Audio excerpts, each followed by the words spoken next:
Welcome back, everybody. I'm Jay. He's Maddie. This is Yankee and the Brit Sports Talk. And today we're going to give you a preview of Week 12. And just because Jonathan Taylor's a monster, I thought I'd wear my Wisconsin Badgers hoodie today, repping the fact that another Badger running back just tearing up the league. Gotta love it. But Maddie, I'm excited for this week. There's some big games, man. I don't feel like there's a letdown. So even if some of these games don't live up, some of them have to. Yeah, man, definitely. And it's Thanksgiving football. So Thanksgiving, happy whatever you guys do for that. Yeah, because you have no idea. But enjoy. You do know we're just celebrating that the Pilgrims supposedly landed here. I have a degree in history. I know how messed up you guys are. Don't you worry. Yeah, don't worry. We're just as messed up. It's totally fine. We get to eat better than you on Thursday. That's all I know. You get to eat better than us on Thursday. That is 100% the truth. Also, all the shit that you guys say about British food, come to the UK and you'll see we do great food. It's just everybody else's food that we do really well rather than our own. You guys just have shit that sounds weird to us, like blood pudding, spotted dick. Is that what it is? Spotted dick, yeah. Yeah, just it's weird to us. So it's jam roly-poly. That's a good one. See, yeah. It just sounds weird to us. And Americans, we're fucking weird. We're like, yeah, it's got a weird name. No thanks. Like, we're weird like that. But you've noticed, okay. I think, if you just look across the United States, we changed the names of things. Nike, Adidas, but whatever. I digress. The 13 colonies. Yeah, there you go. All right, you guys, let's just kick this off. And since Maddie and I are fans of certain teams, we're just going to start with Vikings Niners. Let's just start there. This is a playoff implication game, which is very odd because the teams don't have winning records, but whoever wins this game has actually got the tiebreaker when it comes to it in the end. So this is a big game. I really think the Vikings have a chance of winning this. I think you beat the Niners, not that they're as good the same way. You beat the Packers, stay aggressive, eat the clock. With all of that said, I'm picking the 49ers. With these games coming up now, it's really important that if you're in a division where the top team's running away with it, so the NFC North, Green Bay are running away with that division, it becomes doubly important to beat the teams in the NFC to get a good conference ranking seeds. So this game is really important for the Vikings. It's also really important for Mike Shanahan and Kyle Shanahan and the 49ers because the jury's still out. The jury's still out on those guys out in the Bay. But I'm picking the Vikings for this one. I think they showed a lot of guts last week. They showed some actual nous and winning a game that they could have lost. The 49ers are a difficult team to play against because they just run the ball and just keep you off the field. But the Vikings defense is good enough to deal with that kind of shit. And I'm just putting it out there because I'm completely transparent. The Vikings are 1-4 when I pick them. So I'm going with the Niners. Like, I'm not superstitious unless it comes to sports. But I'm that weird guy. Like, if I take a drink of my coffee and we have a huge play, right before the next play, I take a sip. Like, I do weird shit. One day, my wife was coming out of the kitchen, and we were driving, and I'm like, you got to stay in the fucking kitchen. And she's like, really? I was like, you do. And then we scored, and I'm like, all right, now go do what you wanted to do. And she's like, you're fucking nuts. Like, okay. I only do that with cricket. Like, I'll put my left pad on before my right pad, and I have to pick up my bat with my right hand first before putting my left hand gently on top of it when I first go out to bat. And then once I'm out there, it doesn't matter. But sports make us crazy. There, it's weird, yeah. But everything else, I'm like rugby kit. I can put my boots on first, last, whatever. It doesn't matter. Gum shield. I can throw it across the pitch, but don't care. But cricket, I have to be really superstitious about it. With the Vikings, I think the 49ers offense won't scare them because they can't. Their receiving core isn't as dangerous as other teams that would cause the Vikings problems. Their quarterback situation isn't as dangerous. So the weakness for the Vikings is kind of negated by that, and then they can sell out for the run. I would caution them to watch out for Deebo Samuel, who looks like an absolute monster. However, that would be the one guy that I'd be worried about if I was them. I agree, though. That's the one thing I was going to say is you got to watch Debo because they line him up as running back, receiver. They move him around. Ayuk is playing okay. He should be better than what we thought he'd be better than what he is right now. But I'm not sure if that's just he's got a bigger learning curve than some people because people learn differently. And then you have George Kittle, who is one of the top.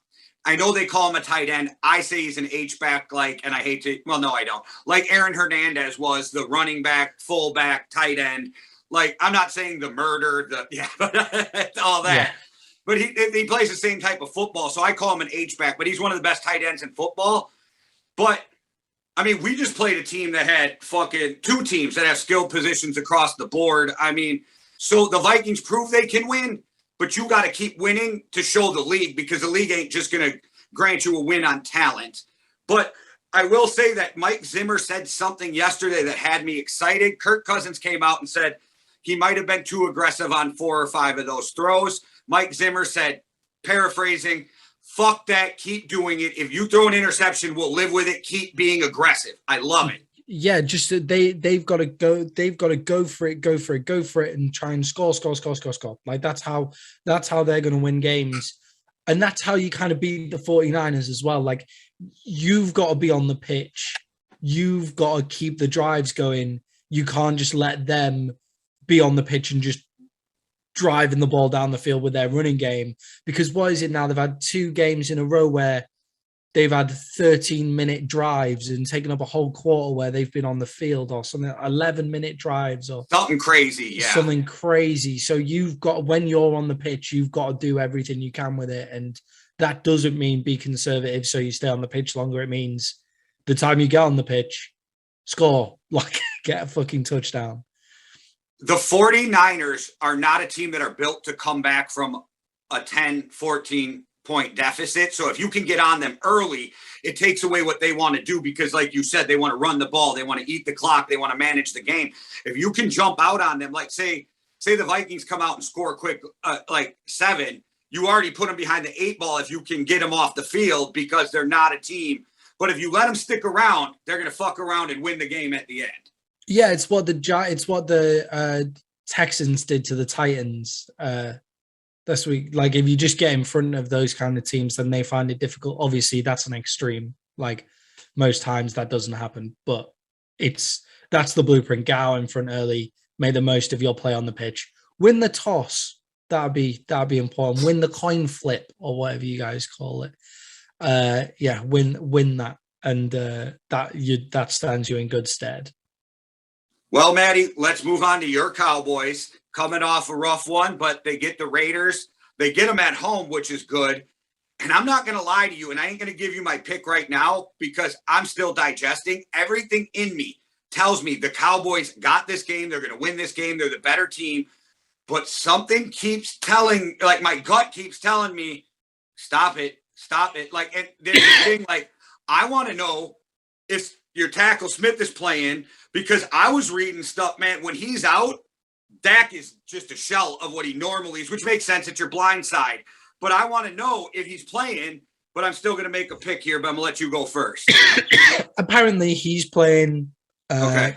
D-Law's back and CeeDee Lamb's back. That's big. That's big. I didn't know that. Okay. Apparently, I've just read a couple of things that could be all wrong, and It probably will be all wrong. But apparently, those 3 are back, according to what I've read in my limited time scouring through the internet. I haven't been reading the Cowboys medical reports or anything like that. I've just been on the internet, that kind of stuff. It's not anybody reputable. But if those 3 are back, then the Cowboys win this game.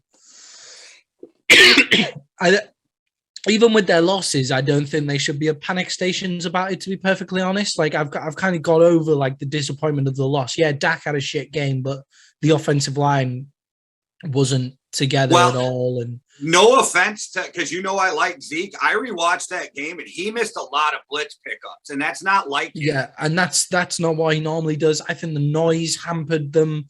I think the noise hampered that inexperienced offensive line who haven't played together very much a lot. I think that they were throwing like a lot of looks that were blitzes coming really late on, or it looked like it was a blitz and they'd step back in coverage. They did a really good job of disguising their looks and stuff. I don't think Dak will get caught out by those kind of looks twice in a row. The Raiders do pose serious problems is the fact that you don't know who the fuck they are week on week. If you were able to pin down who the Raiders were, you'd be able to kind of like go from there. But the way that Derek Carr's been playing this season, you say they have the potential to win this game, but then also the way that their defense has played for the past 2 years, you would say, they got a chance to get blown out. Yeah, they could get blown out, or they could blow the Cowboys out. They're ridiculous. It's ridiculously hard to watch them. So Amari Cooper's out, right? I think so. Because he's unvaccinated and has to go the whole 10 days. Is that correct? It's just idiotic. Like, just get vaccinated, but it doesn't matter. Yeah, I think so. But Gallup's back. I think CD should be back because I just think he's in concussion protocol. So if he passes it, I think he'll play, but we don't know yet. Yeah, I think it was just kind of HIA, and with some of the stuff that the NFL have let go this year, I'll be pretty pissed off if. Oh, you mean Devontae Adams getting knocked unconscious on the field? But yeah, whatever. Yeah. That kind of stuff. And if D-Law's back, then that makes a big difference as well. But I'm not sure whether it was D-Law or Randy Gregory was back. It was one of them. And one of them makes a massive difference. Either one. It doesn't matter. With the Raiders, I'm not worried about Deshaun Jackson. I can't think of a time where he's burnt us and we've played him a lot. So I'm not worried about them really taking the top off, which makes me less worried about everything else. And I'm not worried about Waller because we handle Kyle Pitts, who's just a slightly less experienced Waller. So to be honest, I'm not worried about their offensive weapons at all. I'm just worried about if the Cowboys O-line plays like that again, then Dak's going to struggle and Zeke better run the rock. Like, run the ball. That's what you've just got to say to them over and over again. Let's get your pick now, your definitive pick. Cowboys. Well, you're going with the Cowboys, I take it, right? Yeah, I'm going with the Cowboys. Okay. Presuming that. So that's my pick, no matter who shows up, but I'm presuming that those three play. All my brain tells me the only thing the Raiders got going for them is that Derek Carr's pissed off. That's it. So everything in me tells me the Cowboys should win this game. My gut says the Raiders. So to be a contrarian to you, I'm going to ride with the Raiders. All right. I like it. After last week's picks blowout that you received last week, then maybe just go for a few different ones. I like that. I always love the idea of kind of, I went 9. If it's close, just go for the opposite guy. Sound like I went 6 and 9, but okay,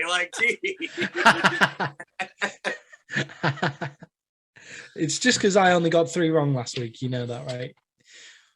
Well, I do now. All right, you guys. So you got those picks. Let's move on to the Bears-Lions Thanksgiving Day. The Lions are playing their backup quarterback. The Bears are probably playing Dalton. I'm probably going to be cooking through most of this game because it's going to be a snooze fest. And I don't think it's going to be even close. The Bears win this game. Andy Dalton's a way better quarterback, and the Bears have a better defense. Yeah, I agree with you. I'm not sure. I think it'll be close because the Lions have got a habit of having games close, and the Bears have also got a habit of playing games close as well. If Justin Fields was in there, I'd be willing to agree with you. And I love Andy Dalton. It's just Andy Dalton needs weapons, and the Bears don't have any. So Justin Fields is their weapon, and he's out. The Lions have been playing really hard football.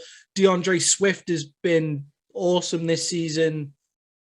Predict him to have a big game, but I predict the Bears to win as well, just like you. Yeah, and I know a lot of people get mad, so I want to throw this out there quick, and they're always like, why does Detroit and Dallas always get to play on Thanksgiving? Because nobody wanted to when they started, you guys, and these two teams stepped up and agreed, so they get the honor of always getting the game. I always liked it when it was Dallas, Washington, and it feels like it hasn't been that for a while. I like that tradition. Let's bring it back. Yeah, and now the tradition is just the Detroit gets a game, Lions get a game, and now it's looking like the Raiders seem to like either get like the first Monday night or a Thursday, or they get one of those special games. But I'd rather as a team be at home for Thanksgiving, but I'm glad we have 3 football games for me to watch during Thanksgiving. All right, so Bills Saints, Maddie. Bills Saints. This game was, man, who do I think's going to win? They're putting too much pressure on Josh Allen. If they'd even try to run the ball 20 times a game, it might make a difference. You're making this guy do too much. I hate Trevor Siemian as quarterback, but I'm still going to go with the Saints because I think their defense and running game is better than the Bills, and the Saints are at home, and Mercedes-Benz Dome gets electric. Yeah, I agree with you. I think the Saints, that's going to be a difficult environment for the Bills to go in, but I'm going to pick the Bills. Okay. The fact they have the better roster, they have the more talented quarterback. Their defense is playing lights out against the backup quarterback. They're going to be playing pissed off after getting shit on. The Colts was just a bad matchup for them. I don't think that's the true Bills. I do agree with you with them being a little bit overrated at the start of the season. But with all that being said, they have Josh Allen and the Saints have Trevor Siemian. Shout out to Taysom Hill, $40 million contract that could turn into $95 million if you turn into the starting quarterback. Very weird way to write up a contract, but a very good way for both to write it up. We may see more of this, like, hey, if you're the backup, you get this. If you start, you get this. Kind of like the idea. And that would work for a lot of guys. Cam Newton that would be a great contract to sign a Cam Newton on, and Andy Dalton, those kind of premium backups. You can make them happy to be a backup in that way. Yeah, and I think Taysom Hill is a beast of a weapon. I don't know if he can be a starting quarterback. I doubt it, but it's good for him, for a guy who wants that shot and wants to feel like, if I get that shot, you're going to take care of me. So good for him. Guaranteed himself like $22.5 million, no matter what, 40 on the base salary. Could be 95. Shout out Taysom Hill. All right, Maddie. Bengals, Steelers. What are you thinking? Bengals, for me. I just don't see the Steelers as being any good, to be perfectly honest. Their defense is all banged up, and that's the one thing that they had going for them.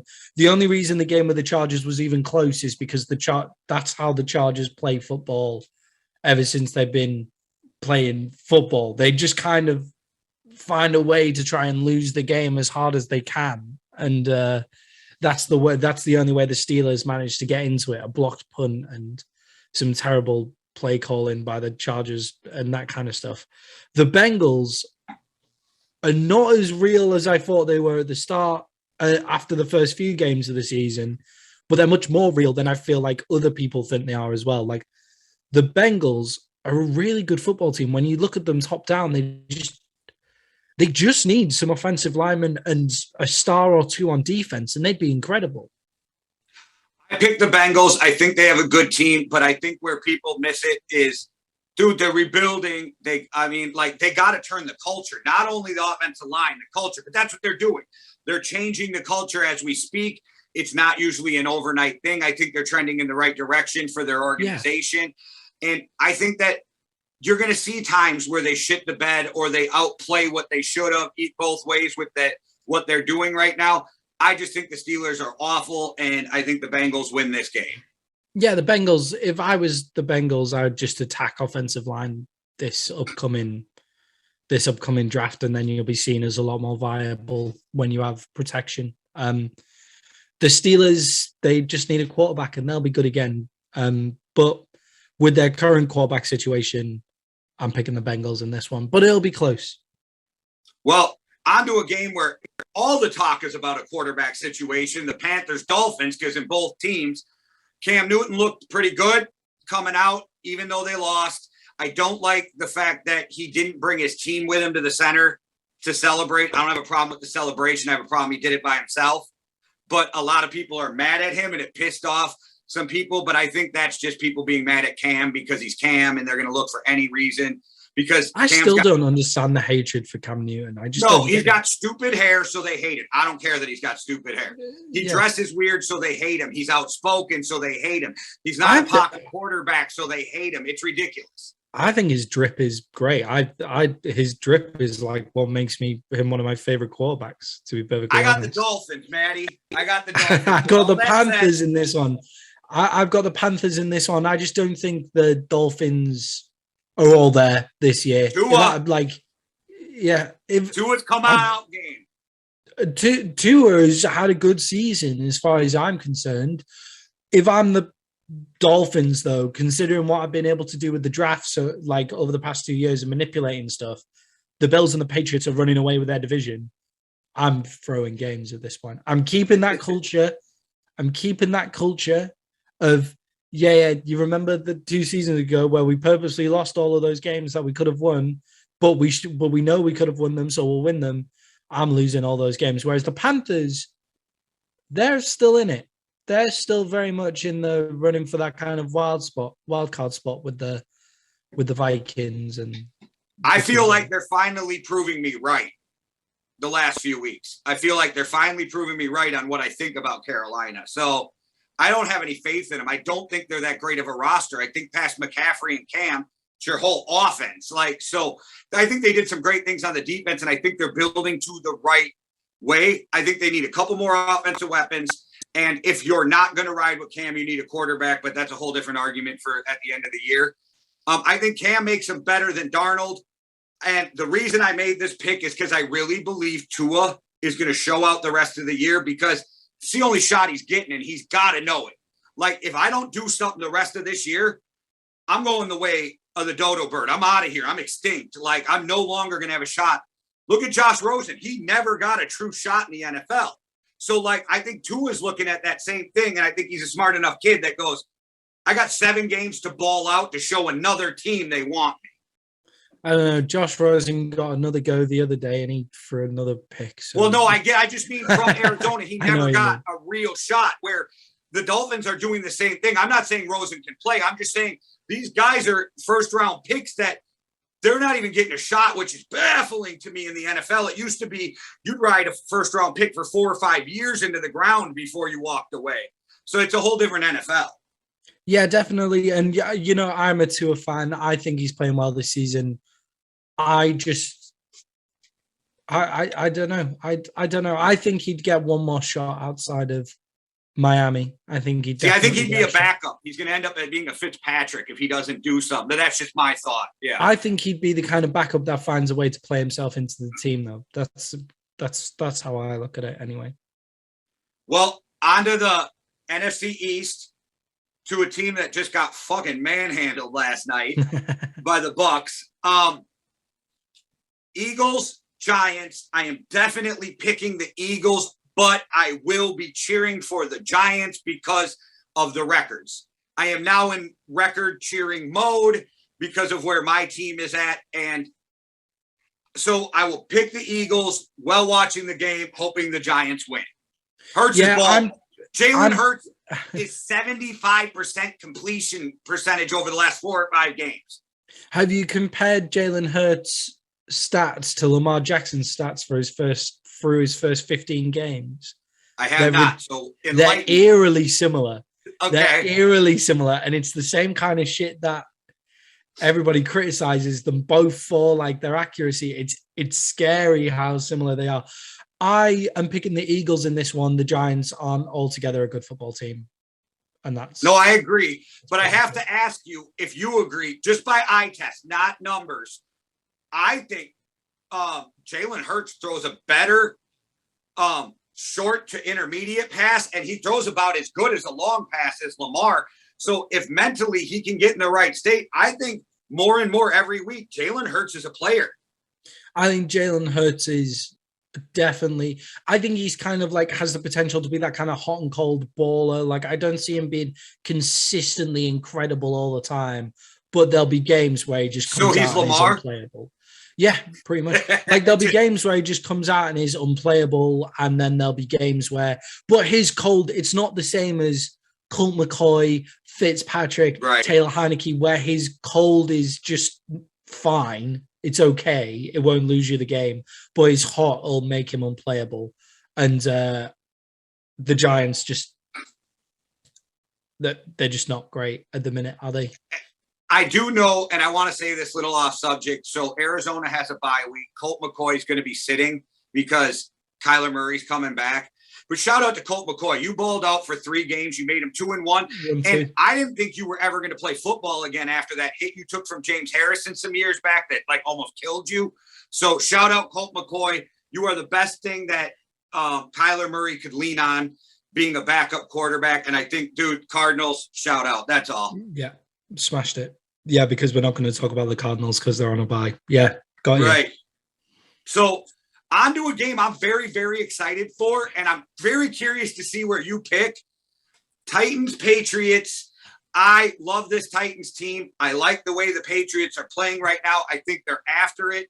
So this game I'm very excited for. Tannehill's coming off 4 interceptions. I think Bill Belichick beats the pupil in Vrabel. Patriots win this game and keep control of the AFC East. I'm picking the New England Patriots for this one. I thought you were going to go Titans. I'm picking the Patriots for this one for the same reason that you did, Bill Belichick. I think Tannehill coming off that shitty game, Bill Belichick will find a way to make him have another one of those shitty games. And Mac Jones is playing better than anybody ever expected him to play. And it's great. And it's... and he'll never cost you the game. He will never cost you a game. And Bill Belichick's defense will make sure that they never cost you a game as well. Unless it's a Super Bowl where Nick Foles is playing. But never mind. Yeah. Yeah, and somehow they have, like, Eli was their kryptonite. But I got to say, watching Eli and Peyton last night on Monday Night Football, and they both were coached by the same coach who coached Danny Dimes, you could see in their face that they just had to bite their tongue every time they wanted to crush Danny Dimes for playing awful. And I had a buddy over who watches football, but not really. And he just looked at me and he goes, the Giants quarterback is garbage. We don't agree with that on this show. I did like most of the more time. And more I'm agreeing. Yeah. He was shitty. He was shitty last night.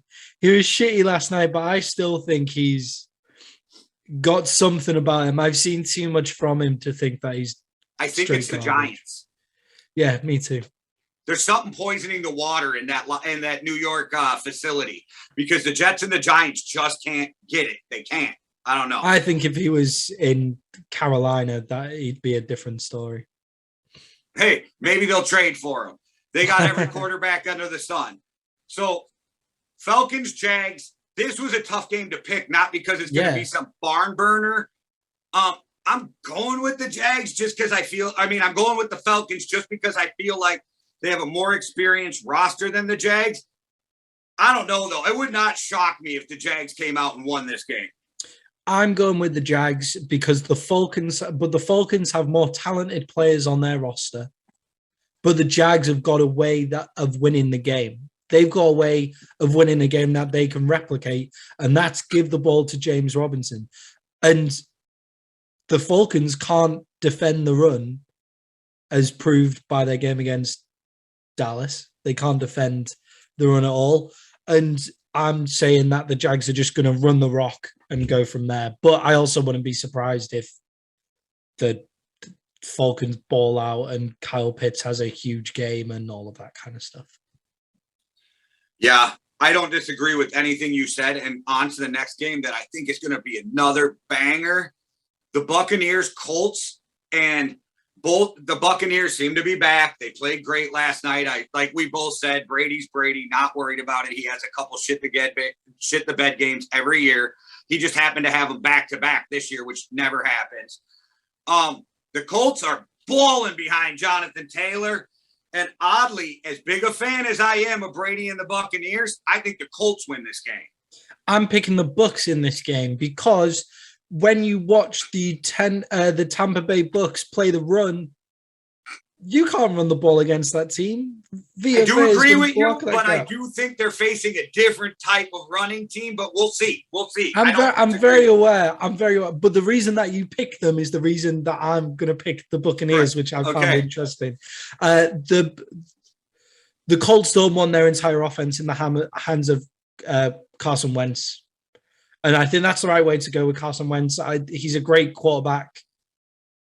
When he has a running game, he looks like an MVP. When he doesn't have a running game, he does too much and breaks both of his legs. He's an awesome QB 7 times out of 10. It's just the other 3 times he's the worst quarterback I've ever seen in my entire life.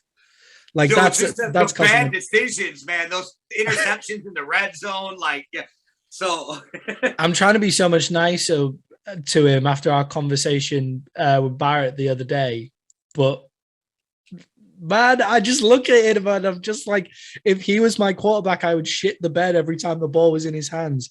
I go watch our video with Barrett, by the way. Great guy, really fun to talk to an actual quarterback, a lot of fun. Go watch that. There's our plug. I just think the Buccaneers are able to take away the strength of the Colts, and you don't want the game in Carson Wentz's hand. Also, when you see a team clicking and cooking like the Buccaneers did last night, it's not the same as all the Chiefs are back, because the Chiefs were back. The Raiders made some poor plays. There was potential interceptions all the way through that, but Brady and the Bucs didn't look like dropping a ball, like, at all. They were incredible. No, Colts need to control the clock, pick up first downs, run the ball, and then they have to score touchdowns in the red zone. That's what it comes down to. Jay Feely, I believe it was, but it might have been somebody else. But the old kicker, Jay Feely, I believe once said, every time you kick a field goal, you're one step closer to losing. And he comes out onto the pitch to do it. That's pretty mad. Well, but what he's saying is, you need to score touchdowns when you're at, and I don't think they mean the 50-yard field goals. I mean, I think when they're saying when you're kicking a 27-yard chip shot and you were in the red zone and you didn't score, you're killing yourself. Yeah, if you're within 30 yards and you're taking a field goal, then just like I quite like. This is why I quite like McCarthy's mantra at the minute of just fucking go for it and see what happens. Maddie, I should have said this earlier in the show, but I just want you to know, Steve Young called Kirk Cousins an elite top 5 quarterback last night on Monday Night Football or Monday Night Countdown. All right. I just want to throw that. I got Steve Young at least in my. Don't get me wrong. Booger McFarland was at him for it and did not agree. But I feel a little bit better that I got Steve Young on my side. But with that said, to the shit bowl that should be very entertaining, Jets-Texans, I think this game's going to be entertaining. I'm always excited to watch the Jets play because I'm a fan of Saleh and I want to see this thing get turned around. Me and you both see it, get Gary V in there. It'll be a whole different, vibe. But I'm going to be honest with you. I'm riding with the most unlucky quarterback in the league in Tyrod Taylor in this game. I think the Texans beat the Jets. I got the Texans. I'm picking the Texans for exactly the kind of same reasons that I picked the Jacksonville Jaguars, and they've got a formula to win and behind Tyrod Taylor. Like, they know how to win a game. They know they've got they're able to replicate their wins, whereas the Jets aren't able to replicate their wins because it relies on quarterbacks just playing out of their mind. Well, the Texans could win by Tyrod Taylor playing very within his capabilities, and he's very, very good at that, and good on him. He's the best backup quarterback in the league. All right. Well, we both agree Tyrod's a better quarterback and that they should win that game. We're going to go on to the Chargers versus the Broncos.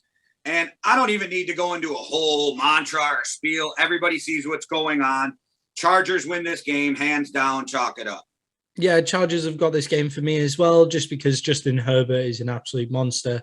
I would like to say the last time we wrote the Broncos off like this, they hammered the Dallas Cowboys, though. So, you know, and it is in Mile High, which changes a lot of things.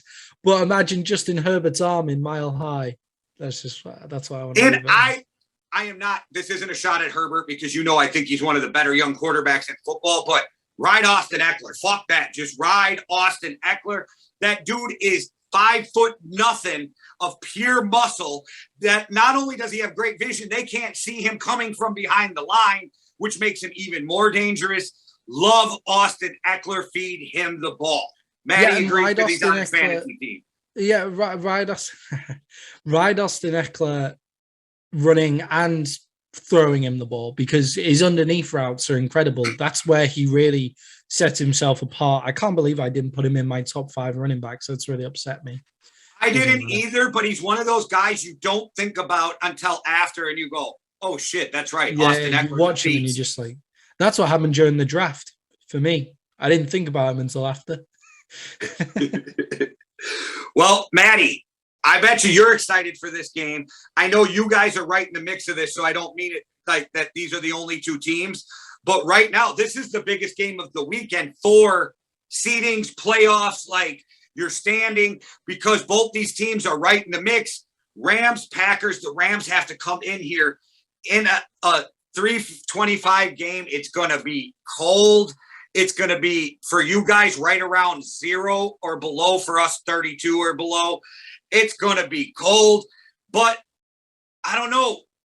The Packers coming off a rough one. They don't usually lose 2 games, but Rodgers' toe. Aaron Jones ain't going to be back. Matty Stafford knows how to play there. I got the Rams beating the Packers at home.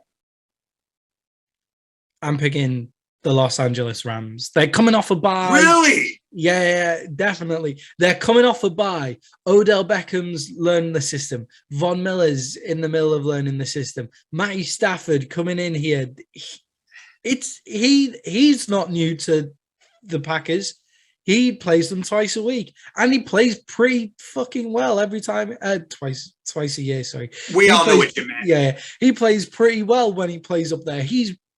Detroit is arguably nearly just as cold, like at this time of year. Like, he's not worried about the weather when he goes up there. We know his arm. It's not like when you're taking another LA quarterback and bringing them up to what do you guys call it? The frozen tundra. Yeah, that's what you. Which is very repetitive because tundra means frozen ground, so it's the frozen. Okay, but whatever. Yeah, the frozen ground. Yep. Taking them up to the tundra, and I just think they'll be ready to play coming off their bye. Sean McVay, Matt LaFleur, 2 very similar coaches, really close. They're off the same tree. They're off the same coaching tree. They were in the same coaching staff. Like, right. That's how close they are. I've got the Rams winning this game. I for sure thought you were going to take the Packers, so that one shocked me because, like, I don't think either of us would be shocked if the Packers come out and win this thing by 14. Oh, 100% no. But I wouldn't be shocked if the Rams win it by 14. Both teams are stacked. I think you'll agree with this. The Packers showed against a good receiving core last week that they can be picked apart. And, I mean, you're talking Cooper Kupp, OBJ. Like, I can just keep going. This team can catch. They can run. I think it's a bad matchup for both teams, honestly, but I think the Rams defense is better than the Packers defense, giving the Rams the win. But if you disagree, let me know, but I'm betting you agree. And I think the one thing is DeAndre Adams can get covered by Jalen Ramsey, but can Cooper Kupp and Odell Beckham get covered by Savage? No. Yeah, exactly. No, that's what I mean. You're right, Ramsey. You'll never completely take Devontae Adams out of a game, but Ramsey's going to make it a long day for him. The big plays will be taken away. Like, Jalen Ramsey will be on those, and that means it's time for the other Packers guys to stand up. And like Valdez Scantling, he's a perfectly fine wide receiver, but he's not Cooper Kupp, OBJ, those kind of guys. And OBJ wants to prove some people wrong as well. And when you consider Aaron Donald could be charging up the middle, Von Miller can be coming in off the edge. Like, and Jalen Ramsey's the best corner in the NFL. I don't care that people don't like him because of his attitude. He is the best corner in the NFL. 100%. 100%. All right, Maddie. On to a game that shouldn't probably have been much of a thought, but I keep looking at the rosters, and Lamar better play. This is all caveat because none of us know what Lamar's illness is, so he better play. Browns, Ravens. The Browns need this game. If they want to stay in this, they have to have this game. And I still think the Ravens are going to beat them. I think the Ravens are going to beat them if Lamar plays. Just the Browns have let us down this year. They've let themselves down this year.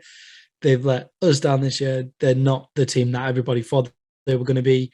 And I think it lies at the feet of Baker Mayfield. And I'm not the kind of guy to blame just one person, but he is injured. He is injured. Let's yes, and he's having a rough season because of the injuries. But you and I both know this is the NFL, and your team might take it into account, but fans and everybody else, pundits, ain't trying to hear that shit. If you're on the field, you're playing.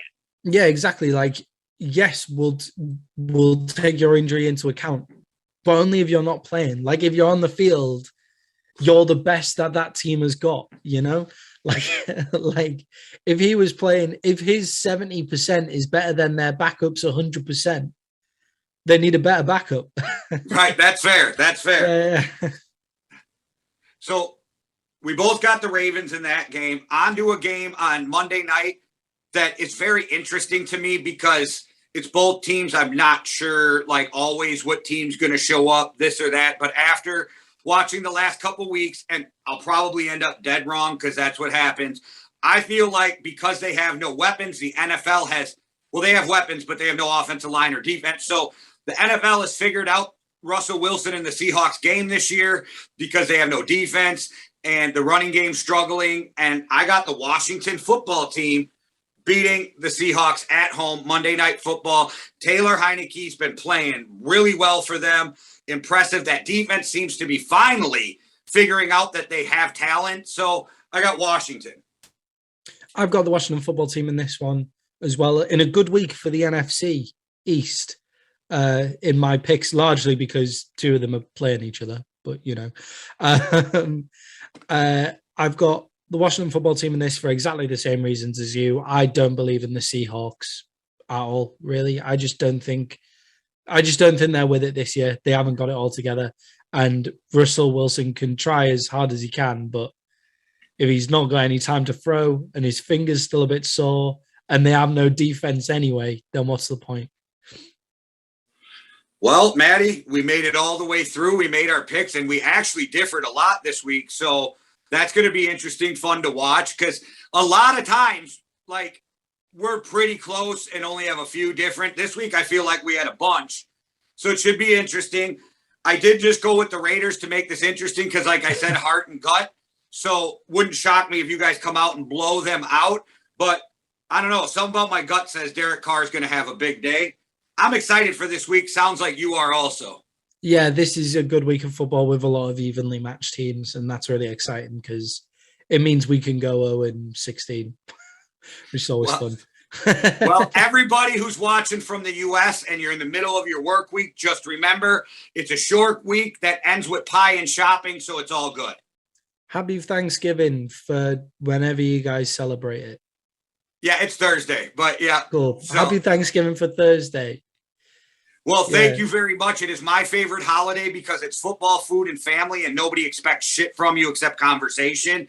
So I really enjoy this holiday instead of Christmas becomes marketed and like greedy and like, so Thanksgiving is my favorite holiday. So I'm really excited for it. Yeah, we just don't have that. You didn't have the Pilgrims finding America. Well, they were British, but yeah. Yeah, but we don't like to say that. They're pilgrims. It's just November for us. It's just dark and bleak and rainy and horrible. And then the 1st of December hits and there's lights everywhere and it's great. Well, we're in America where they've already started the Christmas shit, so it blew me away. I don't get all that, but that's neither here nor there. All right. Enjoy your Thanksgiving, guys, and enjoy your football. Yes, happy Thanksgiving. Let's have some good football. One world, one love. Deuces. Cheerio.